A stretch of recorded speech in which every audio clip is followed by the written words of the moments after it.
વલસાડ જિલ્લાના કપરાડા તાલુકાના રોહિયાળ તલાટ ગામ નજીક એક પુલમાં ભંગાણ સર્જાયું। કોલક નદી પર બનાવવામાં આવેલ પુલ જર્જરિત હાલતમાં છે।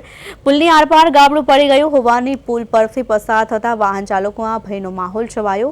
મહત્વપૂર્ણ એ છે કે કોલક નદી પર આવેલો આ પુલ રોહિયાળ તલાટ ગામની સાથે આસપાસના 40થી વધુ ગામોના લોકો માટે ઉપયોગી છે। આ પુલ પરથી રોજિંદા ખેડૂતો, વિદ્યાર્થીઓ, કામદારો અને લોકો દૈનિક જરૂરિયાત માટે અવરજવર કરે છે। આથી આ પુલ આ વિસ્તારની જીવાદોરી સમાન માનવામાં આવે છે।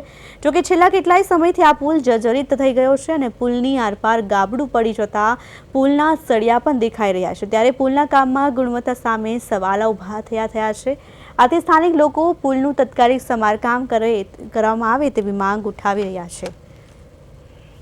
વલસાડ જિલ્લાના કપરાડા તાલુકાનો રોહિયાળ તલાટ ગામ જે માની ફળિયામાં જે સિલદા રોડ જતો અને ત્યાં જ જે પુલ છે તે ખરેખર જર્જરિત હાલતમાં હાલની પરિસ્થિતિ છે અને ત્યાં સળિયા પણ બહાર નીકળી આવ્યા છે। ત્યારે ઘણા વર્ષોથી આ અગાઉ પણ આ પુલ જે રિપેર કરવામાં આવ્યો હતો એ પણ તે જ કન્ડિશનમાં અત્યારે પણ હાલમાં પરિસ્થિતિ સળિયા બહાર નીકળી આવ્યા છે।